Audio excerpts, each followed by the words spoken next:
এটা এটা হলো আমার ক্যামেরা। হুম।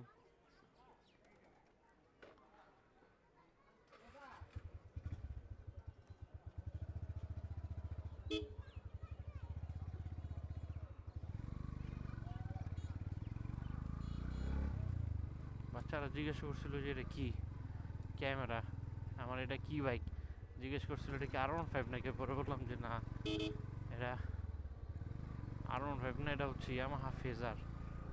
তারপর বাচ্চাটা জিজ্ঞেস করলো যে এটা কি, আমার আপনি এটা কি ধরলেন। ভাবলাম যে বাচ্চাটার কথাগুলো সম্পূর্ণ রেকর্ড করার পরে আমি যখন ক্যামেরাতে হাত দিয়ে তখন জিজ্ঞাসা করছে যে এটা কি আপনি ধরলেন, আমার ক্যামেরা। যখন এটা বলতে তখন বলে দৌড় দিছে।